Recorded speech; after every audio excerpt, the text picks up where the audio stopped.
Le capitalisme est un jeu. Certains démarrent la partie avec un joker et toutes les cartes en main. D'autres doivent se contenter de quelques cartes, d'autres encore n'en possèdent aucune. Quelques-uns ont bien compris les règles du jeu et sont particulièrement doués.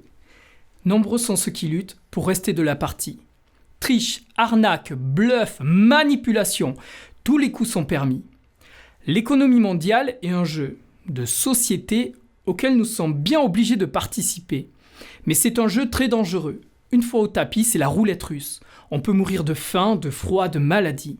Malgré tout, on me dit souvent que l'argent n'est qu'un simple outil, que le responsable est celui qui l'utilise.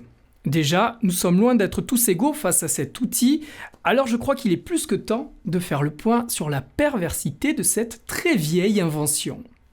L'argent est-il un outil neutre, dénué de toute responsabilité ?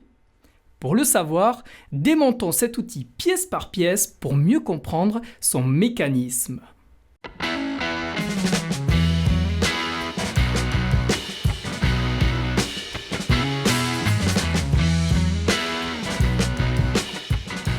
Avec un marteau, on peut construire une cabane ou tuer quelqu'un.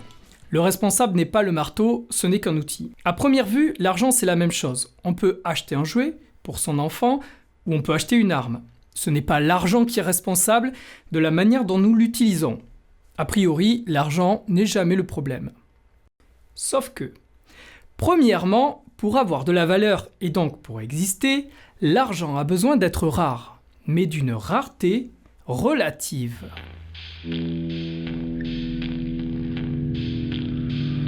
Je ne me souviens pas d'une pénurie de marteaux, mais quoi qu'il en soit, s'il n'y avait plus qu'un seul marteau sur Terre, il resterait toujours pour autant un marteau.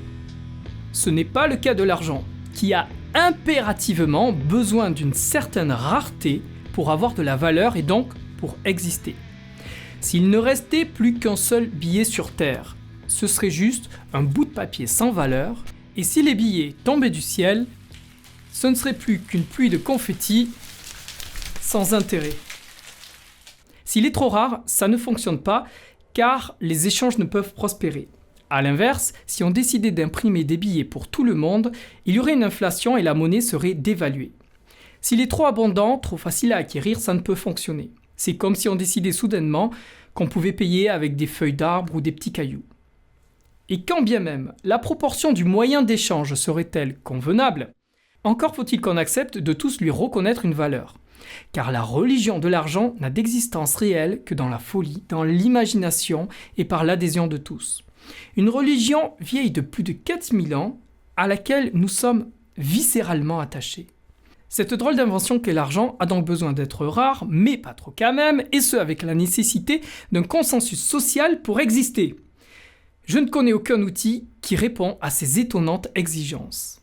Mais que se passe-t-il selon vous lorsqu'une chose rare devient en plus pour tous une nécessité absolue?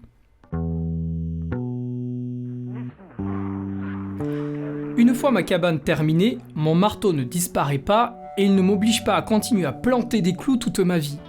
Il ne se rend pas non plus indispensable à ma survie quotidienne. L'argent, quant à lui, se rend indispensable pour nos besoins fondamentaux, tels que se nourrir, se vêtir, se loger, se soigner. Dans notre société, l'argent est incontournable. Comme tout est payant, tout citoyen, toute entreprise, toute nation doit toujours gagner de l'argent en permanence s'il ne veut pas voir sa vie, son entreprise, sa nation s'effondrer. Il y a la nécessité d'en trouver sans relâche, car une fois qu'on l'utilise, il disparaît. L'argent s'apparente déjà plus à un consommable qu'à un simple outil. Pour les entreprises, la nécessité est de faire du profit, et seulement du profit. Elles ne peuvent pas avoir plus de frais que de bénéfices, sans quoi elles disparaissent. Donc, la seule option est de faire du profit en permanence, quoi qu'il en coûte et par tous les moyens. Matraquage publicitaire, mode éphémère, obsolescence programmée, objets jetables, délocalisation, mauvaise qualité, lobbying, évasion fiscale. En bref, la cause principale de tous nos dégâts écologiques, pollution, déforestation, épuisement des ressources, déchets. De plus, cette exigence de profit a un impact sur les pressions subies par les employés, la surcharge de travail, les objectifs irréalisables, le burn-out, le licenciement, etc. Donc nous avons un outil qui se paye le prix d'être relativement rare et qui en plus se rend indispensable à notre survie. Cette nécessité et cette rareté ne font vraiment pas bon ménage.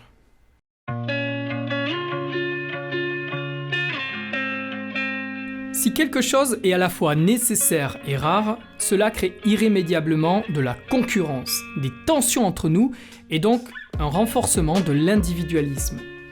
Chacun est obligé de gagner sa vie individuellement par n'importe quel moyen. Il est évident de comprendre les dérives monétaires qui en découlent. Braconnage, déforestation, mafia, trafic, prostitution, pauvreté, trafiquant d'armes ou d'êtres humains, inégalité sociale. Combien de familles se sont déchirées pour des problèmes d'héritage? Combien d'humains avons-nous sacrifiés au nom du profit? Il en résulte forcément les pertes des valeurs éthiques et morales, comme l'ont démontré les sciences comportementales qui ont étudié l'impact de l'argent sur le comportement humain. Parmi les expériences réalisées, 2 groupes devaient recopier une liste de mots, mais l'une d'elles ne se référait qu'à l'argent. Chaque participant était ensuite invité à quitter la pièce à tour de rôle et croisait alors une personne qui faisait intentionnellement tomber à terre de nombreux dossiers. Et devinez quoi? Ceux qui ne l'ont pas aidé à ramasser sont ceux qui avaient écrit des mots relatifs à l'argent. Selon les études scientifiques, le simple fait de penser à l'argent diminue les comportements d'entraide. Aujourd'hui, les inégalités sociales sont telles que les 1% les plus riches détiennent 2 fois la richesse de 6,9 milliards d'êtres humains. Tout comme dans le jeu du Monopoly, on peut voir que même si les règles sont les mêmes pour tous et peuvent sembler équitables au départ, plus le jeu évolue, plus les richesses se concentrent sans retournement de situation. Ce jeu a d'ailleurs été créé en 1903 dans le but de montrer la nature antisociale du monopole. Une autre expérience a d'ailleurs été faite avec le Monopoly, auprès de 200 étudiants. Ils devaient s'affronter 2 par 2 sur une partie de Monopoly truquée qui allait favoriser l'un des 2 joueurs. C'est un pile ou face qui déterminait au départ le joueur privilégié. Et malgré cette triche apparente, le comportement des joueurs privilégiés évoluait au fur et à mesure qu'ils remportaient la partie. Ils étalaient leur richesse, avaient un comportement dominateur, des gestes de puissance, ils étaient plus grossiers. À la fin de la partie, quand les joueurs riches devaient analyser comment ils avaient inévitablement gagné cette partie de Monopoly truquée, ils expliquaient avec enthousiasme ce qu'ils avaient fait pour acheter différentes propriétés et mériter leur succès dans le jeu. Ils tenaient beaucoup moins compte des éléments extérieurs à eux, comme ce pile ou face qui les avait mis par hasard dans une situation privilégiée dès le début du jeu. Les neurosciences montrent que l'argent diminue l'altruisme, les comportements éthiques et le contact social. Une expression que vous connaissez bien le dit, l'argent c'est le nerf de la guerre, pas celui de la solidarité. Mais ce n'est pas tout, il engendre aussi la servitude. Il domine la vie d'un être humain car on doit d'abord en avoir ne serait-ce que pour accéder à la nourriture. Il ne faut pas oublier que 25 000 personnes meurent chaque jour. Pas de faim, parce qu'il y a assez de nourriture.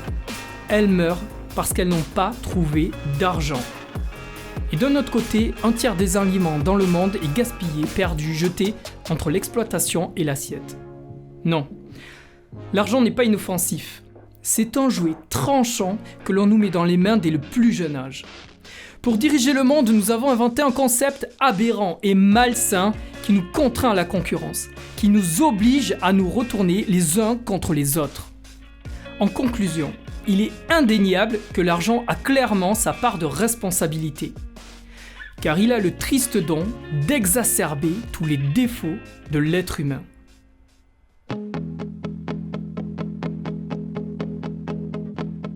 Nous sommes donc face à une invention vieille de 4000 ans, qui n'a jamais été remise en question, qui est vicieuse, défaillante, dangereuse, et qui est une base malsaine pour l'être humain. Face à ce constat, on fait quoi? Une once de logique, de bon sens, voudrait qu'on abandonne immédiatement cet ancien concept. Alors, une question s'impose. Peut-on réorganiser la société sans avoir à utiliser l'argent ? une vaste question, mais tout à fait passionnante.